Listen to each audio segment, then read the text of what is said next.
안녕하세요. 오늘은 예레미야서 11번째 시간입니다. 우리가 지난 시간에는 우상 숭배에 관해서 함께 살펴보았는데요. 헛된 형상들을 만들고 그것에게 경배하지 말아야 하며 하나님보다 더 우선으로 두고 더 사랑하고 아끼고 의지하는 모든 것들이 우상 숭배라고 배웠습니다. 그리고 그 모든 우상들이 얼마나 헛된 것인지도 배웠고, 우리가 창조주이시고 심판자이신 참 하나님을 진정으로 경외하고 두려워하는 마음을 가져야 한다고도 배웠습니다. 이 시간에는 예레미야 11장을 함께 살펴보려고 하는데요. 11장에서는 하나님께서 이스라엘과 맺으신 언약을 그들이 우상 숭배로 인해 그분과의 언약을 깨뜨렸고, 그 결과로 임하는 하나님의 심판에 대해 함께 살펴보는 시간을 갖도록 하겠습니다. 하나님께서는 이스라엘 백성을 택하시고 그들과 언약을 맺으셨습니다. 이 언약은 단순한 약속이 아니라 하나님의 백성이 지켜야 할 삶의 기준이었습니다. 하지만 이스라엘 백성은 하나님의 언약을 망각했고 결국 하나님의 심판을 피할 수 없었습니다. 오늘 본문은 예레미야에게 임한 하나님의 말씀으로 시작됩니다. 하나님께서는 예레미야를 통해 이스라엘이 어떻게 언약을 깨뜨렸는지 밝히시고 그 결과로 받을 심판을 선언하십니다. 먼저 1절부터 3절까지 보겠습니다. 주로부터 예레미야에게 임한 말씀이라 이르시되 너희는 이 언약의 말들을 듣고 유다 사람들과 예루살렘 거주민들에게 말하라. 너는 그들에게 이르기를 주 이스라엘의 하나님이 이같이 말하노라. 이 언약의 말들에 순종하지 아니하는 자는 저주를 받을 것이니라. 이렇게 기록되어 있습니다. 하나님께서는 예레미야에게 유다 사람들과 예루살렘 주민들에게 언약의 말씀을 선포하라고 명령하셨는데요. 이 말씀은 하나님과의 언약을 잊어버린 그들에게 언약을 다시 상기시켜 주시는 것입니다. 그리고 6절을 보시면 그때에 주께서 내게 이르시되 이 모든 말을 유다의 도시들과 예루살렘의 거리들에서 선포하며 말하기를 너희는 이 언약의 말씀들을 듣고 그것들을 행하라. 이렇게 기록되어 있습니다. 하나님께서 원하시는 것은 그분의 말씀을 그냥 듣는 것이 아니고 듣고 실천하는 것입니다. 실천이라는 말, 이 실천하는 것이 바로 순종입니다. 실천하지 않는 삶은 순종하는 것이 아닙니다. 그리고 4절과 5절을 보게 되면 하나님께서 이 언약이 어떤 언약인지 설명해 주십니다.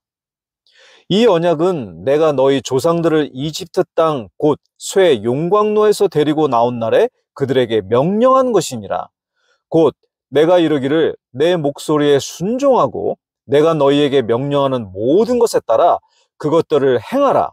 그리하면 너희는 내 백성이 되고 나는 너희 하나님이 될 것이요 이로써 내가 너희 조상들에게 한 맹세 곧 그들에게 젖과 꿀이 흐르는 땅을 주리라 한 맹세를 이행하리라 하였는데 그것이 이날에 보듯 그리 되었느니라 하라 하시기에 이에 내가 응답하여 이르되 오 주여 그대로 되리이다 하였노라. 이렇게 기록되어 있습니다. 하나님께서는 이스라엘 백성을 애굽에서 이끌어내셨고 그들에게 언약을 주셨습니다. 여기서 이집트 땅 곧 쇠 용광로라는 표현이 나옵니다. 쇠 용광로는 매우 뜨겁고 고통스러운 장소를 상징합니다. 애굽에서의 삶은 단순한 어려움이 아니라 철저한 노예 생활이었습니다. 이스라엘 백성은 애굽에서 민족성을 잃고 소유와 권리를 빼앗긴 채 400년 동안 종살이를 했습니다. 하나님께서는 그들을 그곳에서 구원해 내셨습니다. 출애굽기 2장 23절에서 25절 말씀을 보겠습니다. 시간이 흐른 뒤에 그 이집트 왕은 죽었고 이스라엘 자손은 속박으로 인하여 탄식하며 부르짖으니 속박으로 인하여 부르짖는 그들의 소리가 올라와 하나님께 이르니라. 하나님께서 그들이 신음하는 것을 듣고 하나님께서 아브라함과 이삭과 야곱과 맺은 자신의 언약을 기억하사 하나님께서 이스라엘 자손을 바라보시고 하나님께서 그들에게 관심을 가지시니라. 이렇듯이 하나님께서는 그들의 고통의 소리를 들으셨고 그들을 불쌍히 여기시며 그들을 그곳에서 구원해 주셨습니다. 그런데 이스라엘 백성은 그들의 구원의 순간을 잊어버렸습니다. 그들은 하나님께서 자신들을 자유케 하셨다는 사실을 쉽게 망각하고 오히려 애굽에서의 삶을 그리워하기까지 했습니다. 출애굽기와 민수기를 보면 이스라엘 백성이 이해할 수 없을 정도의 태도를 보이는 장면들을 많이 볼 수 있습니다.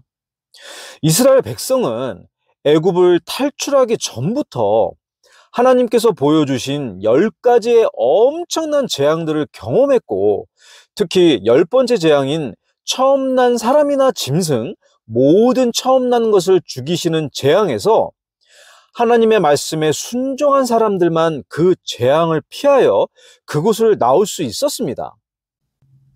하나님의 크고 엄청난 기적들을 보고 체험했음에도 또한 40년간 광야 생활 동안 하나님의 전적인 은혜로 살았음에도 그들은 항상 불평하고 원망하는 그들의 모습을 볼 수 있습니다. 그러면 그들이 어떻게 불평했는지를 잠시 살펴볼까요?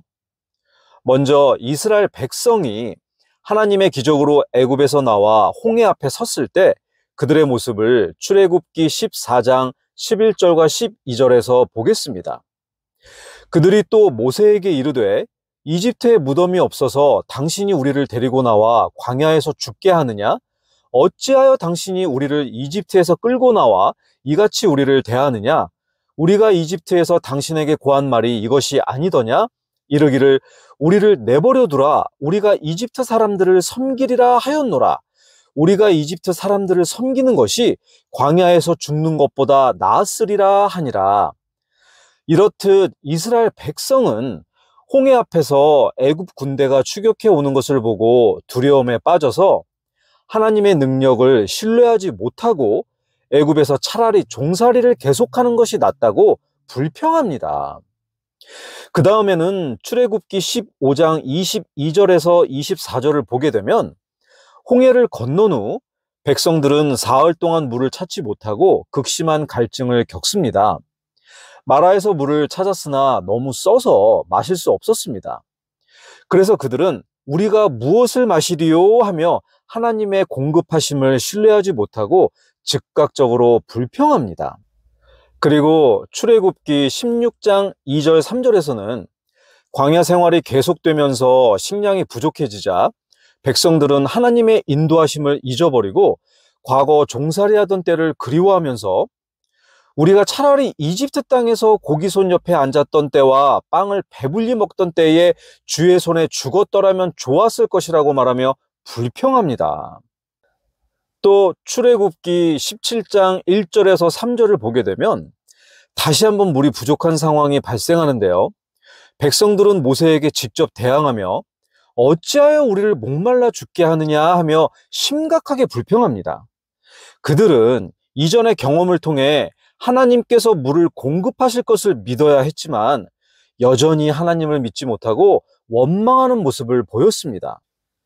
그 다음에는 민수기 11장 4절에서 6절을 보게 되면 하나님께서 하늘에서 만나를 내려주셔서 백성들에게 먹을 것을 공급해 주셨는데요. 그들은 시간이 지나면서 만나를 먹는 것을 지겨워했습니다. 그리고는 만나 외에는 아무것도 없다 하면서 애굽에서 먹던 물고기와 오이, 수박, 부추, 양파, 마늘이 그립다고 불평합니다. 이것은 하나님께서 주신 기적의 양식을 당연하게 여기고 과거의 세속적인 즐거움을 동경하는 모습을 보여줍니다. 그런데 이스라엘 백성이 처음에 만나를 보고 어떻게 표현했었는지 우리가 잠시 찾아볼까요? 출애굽기 16장 31절에 보면 그것의 맛은 꿀로 만든 과자 같았더라 이렇게 기록되어 있는데요. 이렇듯 처음에는 꿀로 만든 과자 같다고 좋아했었던 그들이 민수기 21장 5절을 보게 되면 우리 혼이 이 푸석푸석한 빵을 싫어하노라 이렇게 기록되어 있습니다. 이렇게 변해버린 그들의 모습을 볼 수 있습니다. 그리고 민수기 14장 1절부터 4절에서는 가나안 땅을 정탐한 후 백성들은 그 땅의 거주민들이 강하다는 보고를 듣고 두려움에 빠졌습니다. 그리고는 우리가 애굽에서 죽었더라면 좋았을 것이라 말하며 대장을 한 명 세워서 다시 애굽으로 돌아가자라고 말합니다. 그들은 어려워 보이는 일이 생기자 하나님께서 약속하신 축복을 믿지 못하고 다시 애굽으로 돌아가자고 불평합니다. 그리고 민수기 20장 2절부터 5절에서는 가나안 땅에 가까워질 무렵 다시 물이 부족해지자 백성들은 이곳에는 씨도 없고 무화과도 없고 포도도 없고 석류도 없고 마실 물도 없다 이렇게 말하며 모세와 하나님을 또 원망합니다. 그들은 하나님께서 모든 것을 공급하심에도 불구하고 여전히 환경이 만족스럽지 않다며 불평하는 것입니다. 이렇듯 이스라엘 백성은 두려움, 갈증, 배고픔, 단조로운 음식, 환경의 척박함을 이유로 끊임없이 불평해 온 것을 보았습니다. 여러분은 이 백성들의 모습이 이해가 되십니까? 이집트에서 노예로 살며 채찍을 맞고 강제 노역을 하며 신음하던 삶이 정말 그리워서 다시 이집트로 돌아가고 싶다고 그렇게 불평을 했을까요? 그들은 처음에는 하나님의 기적을 찬양했지만 시간이 지나면서 하나님께서 베풀어 주시는 기적과 은혜를 당연하게 생각하며 감사하지 않고 불평과 원망만 늘어갔습니다. 그들은 하나님께서 행하신 그 많은 기적들을 보고도 그분을 신뢰하지 못했습니다. 부족한 것이 있을 때 자기들이 경험한 그 전능하신 분께 구하고 믿기만 하면 되는데 그들은 그렇게 하지 않고 불평하고 원망만 했습니다. 그리고 광야 생활 40년 동안 그들이 불평한 것이 과연 성경에 기록된 것들 뿐일까요? 저의 개인적인 생각으로는 아마도 훨씬 더 많지 않았을까 하는 생각이 듭니다. 매 순간 위기에서 벗어나면 잠깐은 감사함을 느꼈을지 모르지만 그 감사함을 금방 잊어버리고 그분을 믿지 못하고 불평만 하는 교만한 마음이 그들 속에 가득 차 있었던 것 같습니다. 그런데 이러한 불평과 원망에도 불구하고 하나님께서는 은혜로 만나와 메추라기를 주시고 반석에서 물을 내시며 낮에는 구름 기둥으로 밤에는 불 기둥으로 지키시고 40년을 인도하셨습니다. 그리고 가나안에 정착해서 살던 이스라엘 백성들의 모습을 사사기에서 보게 되면 정말 이해할 수 없는 반복적인 그들의 모습을 볼 수 있는데요. 이스라엘 백성은 배교의 삶을 살고 그로 인해 징계를 받으면 하나님께 회개하며 부르짖고 하나님께서 불쌍히 여기셔서 사사들, 그러니까 재판관들을 보내 구원해 주시면 그 이후에 또다시 배교하고 또 징계를 받고 회개하고 이런 악순환의 생활을 대략 400년 정도 하는 것을 볼 수 있습니다. 그리고 그 이후에 왕정시대에 들어선 후에도 지금 저희가 공부하고 있는 예레미야 시대까지 대략 400년 동안 하나님의 언약을 지키지 않고 하나님의 은혜를 잊어버리며 하나님만을 온전히 의지하지 않고 헛된 우상 숭배에 빠져 있고 같은 죄악들을 반복하는 그들의 모습을 볼 수 있습니다. 그리고 또 이해할 수 없는 일이 있는데요.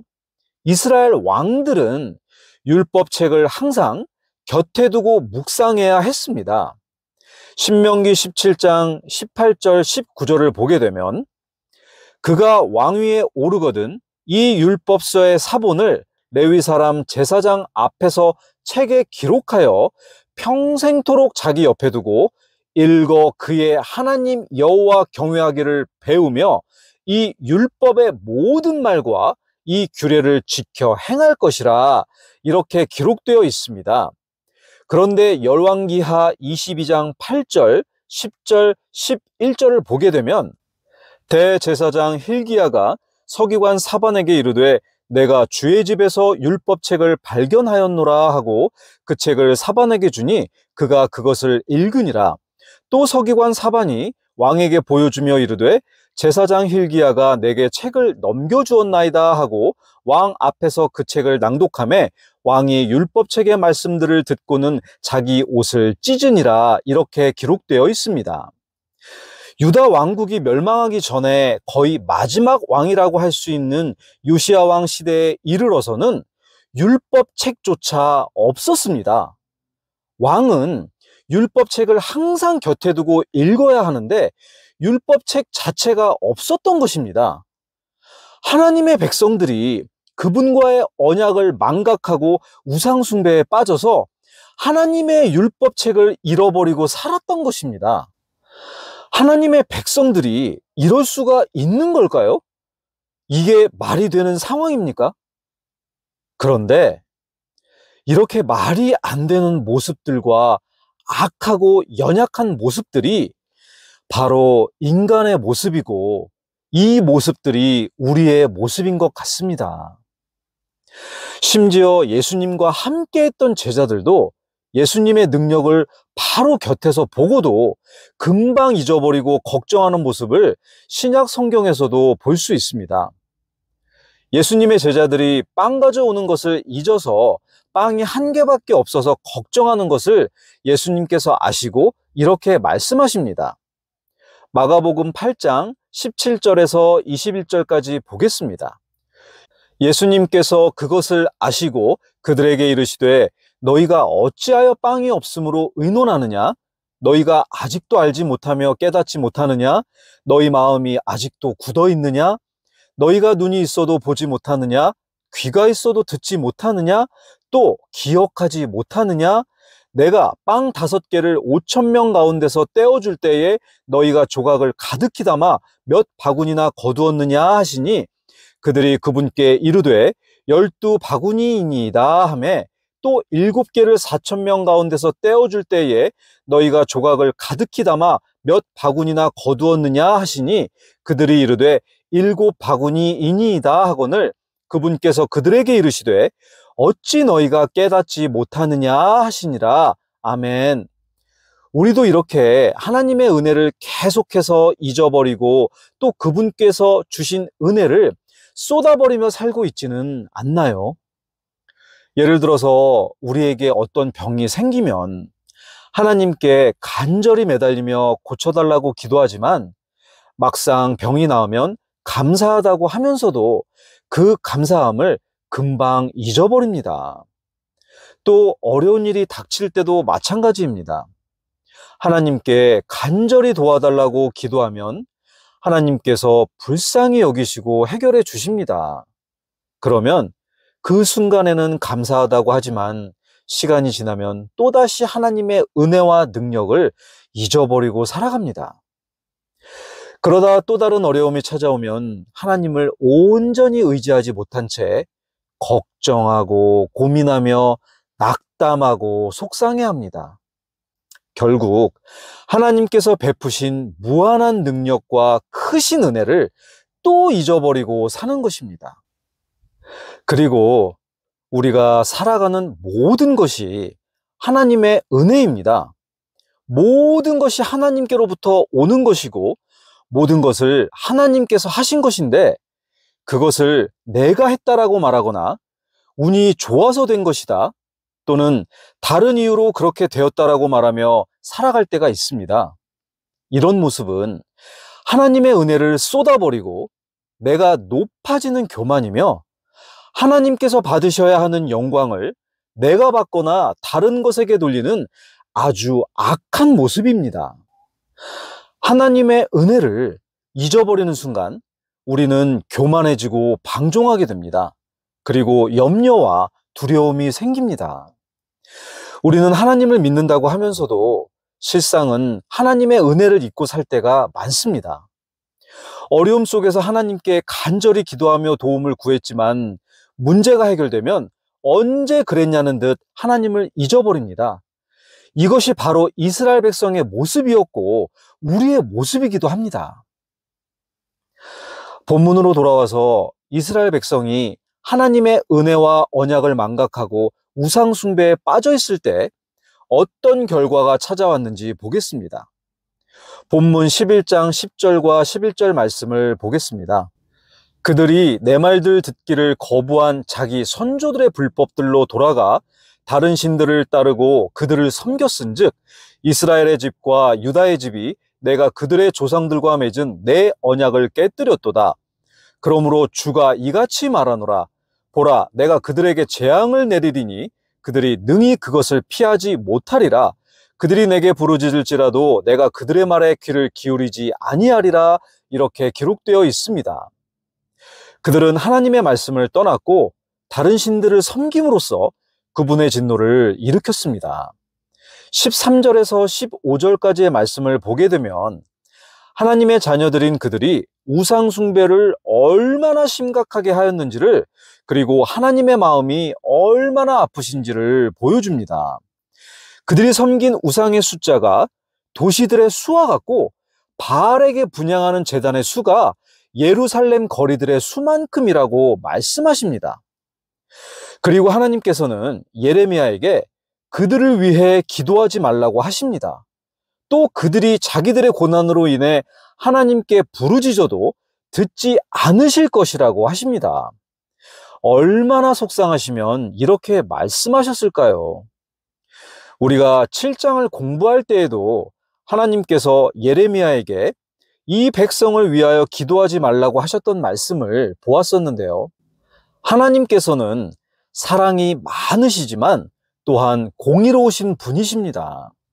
그렇기 때문에 이스라엘 백성이 하나님과의 언약을 일방적으로 깨뜨리며 우상 숭배를 하였고 반복적으로 불순종하며 하나님의 경고를 오랫동안 무시했기 때문에 자기들의 잘못으로 인해 하나님께서 심판을 내리시는 것입니다. 이를 17절에서 설명해 주십니다. 이는 이스라엘의 집과 유다의 집이 바알에게 향을 드림으로 내 분노를 일으켜 자신을 대적하고 악을 행한 것으로 인하여 너를 심은 만군의 주가 너를 치려고 재앙을 선포하였기 때문이라. 이렇게 말씀하십니다. 이처럼 오늘날 우리의 삶에서도 우리가 하나님을 떠나서 세상의 것들을 의지하면 그것이 결국 우상숭배이고 또한 그 어떠한 것들도 우리를 도와줄 수 없습니다. 사람들은 돈과 권력을 의지하고 또는 자신의 능력을 의지하며 자랑하지만 그 어떤 것도 나를 구원할 수 없습니다. 우리를 도와주시고 구원하실 수 있는 분은 오직 하나님 한 분뿐입니다. 이것을 절대로 망각해서는 안 되겠습니다. 그리고 본문 18절부터 23절까지는 예레미야가 받는 고난과 그 고난 중에 하나님께서 예레미야를 보호하시는 것을 보여주시는 말씀입니다. 예레미야는 하나님의 말씀을 전하는 일로 인해 극심한 박해를 받았습니다. 심지어 그를 죽이려고 하는 사람들이 다른 사람들도 아니고 바로 예레미야의 고향 아나돗 사람들이었습니다. 우리가 예레미야 1장에서 보았듯이 예레미야의 고향이 아나돗인 것을 알 수 있었죠. 그들은 예레미야의 친척들이고 친구들이었을 텐데 가장 가까운 사람들이 그를 죽이려고 했던 것입니다. 예레미야의 마음이 얼마나 아프고 속상하고 억울하고 힘들었을까요? 그리고 20절을 보게 되면 예레미야가 이렇게 기도드립니다. 그러나 오 의롭게 심판하시며 속 중심과 마음을 시험하시는 만군의 주여, 내가 내 사정을 주께 드러냈사온즉 주께서 그들에게 원수 갚으시는 것을 내가 보게 하소서. 이렇게 기록되어 있습니다. 여기서 예레미야의 기도를 단순히 그들에게 복수해달라는 말로만 볼 수도 있는데요. 하지만 예레미야 대언자는 자신의 억울하고 속상하고 가슴 아픈 모든 것들을 하나님께 맡기는 모습을 볼 수 있습니다. 20절을 다시 보시면 오 의롭게 심판하시며 속 중심과 마음을 시험하시는 만군의 주여, 이렇게 기도드리며 하나님이 어떠한 분이신지 고백합니다. 그리고 나서 내가 내 사정을 주께 드러냈사온즉 주께서 그들에게 원수 갚으시는 것을 내가 보게 하소서라고 말합니다. 이것은 나의 모든 사정을 하나님께 맡기고 하나님께서 판결해 달라고 기도드리는 것이라고 볼 수 있겠습니다. 성경 안에 여러 곳에서 같은 원리를 가르쳐 주십니다. 시편 94장 1절에 오 주 하나님이여 원수 갚는 일이 주께 속하였나이다. 오 하나님이여 원수 갚는 일이 주께 속하였사오니 친히 자신을 나타내소서, 이렇게 기록되어 있습니다. 또 잠언 20장 22절에는 너는 말하기를 내가 악을 갚겠다 하지 말고 오직 주를 바라라. 그분께서 너를 구원하시리라. 이렇게 기록되어 있고요. 로마서 12장 19절에는 극진히 사랑하는 자들아 너희 스스로 원수를 갚지 말고 도리어 진노하심에 맡기라. 기록된 바 원수 갚는 일은 내 것이니 내가 갚으리라. 주가 말하노라 하였느니라. 이렇게 기록되어 있습니다. 이렇듯이 예레미야는 하나님의 대언자답게 자신의 억울함과 고통 등을 모두 하나님께 맡기는 모습을 볼 수 있습니다. 그리고 앞서 5절에서도 예레미야의 모습을 보게 되면 하나님께서 예레미야에게 말씀을 전하라고 하셨을 때 그의 반응이 이렇게 나와 있습니다. 하라 하시기에 이에 내가 응답하여 이르되 오 주여 그대로 되리이다 하였노라. 이렇게 예레미야는 온전히 하나님만을 믿고 그분의 말씀에 순종하는 것을 볼 수 있습니다. 그리고 이런 예레미야를 하나님께서 지켜주시고 그를 죽이려고 한 아나돗 사람들을 향하여 이렇게 말씀하십니다. 21절부터 23절 말씀에 그러므로 주가 아나돗 사람들에 관하여 이같이 말하노라. 그들이 내 생명을 찾아다니며 이르기를 내가 우리 손에 죽지 아니하려거든 주의 이름으로 대언하지 말라 하는도다. 그러므로 만군의 주가 이같이 말하노라. 보라 내가 그들을 벌하리니 젊은이들은 칼에 죽고 그들의 아들 딸들은 기근에 죽으며 그들 중에서 남는 자가 없으리라. 내가 아나돗 사람들에게 재앙 곧 그들을 징벌하는 해를 가져오리라. 이렇게 기록되어 있습니다. 우리는 이 말씀을 통해 하나님의 말씀을 전하는 사람들은 항상 환영받는 것이 아니다라는 사실을 배우게 됩니다. 하나님의 말씀을 전하는 일이 환영받을 때도 있겠지만 어려움을 당할 수도 있고 고난과 핍박을 받을 수도 있습니다. 하지만 하나님께서는 그분의 신실한 자들을 끝까지 그분의 강한 오른손으로 보호하십니다. 지금도 하나님의 말씀을 올바르게 전하고 또 나라를 걱정해서 올바른 말을 하시는 목회자분들이 계십니다. 그런데 그분들을 헐뜯고 핍박하고 이단으로 몰아가기도 하는 것을 보면서 정말 마음이 아프고 안타깝습니다. 그리고 올바른 하나님의 말씀을 전하는 것이 꼭 목회자분들과 교회 리더들만 하는 것이 아닙니다. 신약시대를 살아가는 우리 예수님께 구원받은 모든 사람들은 영적 제사장이며 대언자의 사명을 가지고 있습니다. 그리고 그 사명은 하나님의 복음을 올바르게 공부하고 연구해서 나 자신부터 올바르게 서고 그 이후에 올바르게 전하는 것입니다. 그리고 거짓과 참된 말씀을 구별해야 합니다. 하나님의 참된 말씀을 전하시는 분들도 계시지만 예전이나 지금이나 거짓과 잘못된 말씀을 전하는 사람들이 있기 때문입니다. 어떤 사람이나 단체를 신뢰하지 마시고 오직 성경을 기준으로 판단하시고 성경 안에 있는 아버지 하나님과 아들 하나님과 성령 하나님, 곧 삼위일체 하나님만 신뢰하시기 바랍니다. 요한일서 4장 1절 말씀에 사랑하는 자들아 영을 다 믿지 말고 오직 그 영들이 하나님께 속하였는지 그것들을 시험하라. 이는 많은 거짓 대언자들이 나와서 세상에 들어왔기 때문이라 이렇게 기록되어 있습니다. 이제 결론을 말씀드리고 마치겠습니다. 오늘 저희가 예레미야 11장을 통해서 이스라엘 백성이 하나님과의 언약을 망각하고 그분과의 언약을 일방적으로 깨뜨리고 우상숭배에 빠져 심판을 받게 된다는 말씀과 우리 인간들이 얼마나 하나님의 크시고 감사한 은혜를 망각하며 살고 있는지를 함께 살펴보았습니다. 너무 감사한 시간이었습니다. 하나님께서 우리에게 주신 말씀을 잊지 말고 그분의 말씀에 순종해야 하겠습니다. 하나님께서는 순종하는 사람들은 사랑하시지만 불순종하는 사람들에게는 심판을 내리십니다. 순종은 듣기만 하는 것이 아니라 실천하는 것입니다. 우리가 하나님께 순종한다는 것은 사람이 창조주 하나님을 인정하고 예수 그리스도를 구원자로 받아들이는 것이 가장 중요한 첫 번째 순종입니다. 예수님을 믿고 구원받아야 합니다. 그리고 구원 이후의 삶은 성화의 과정입니다.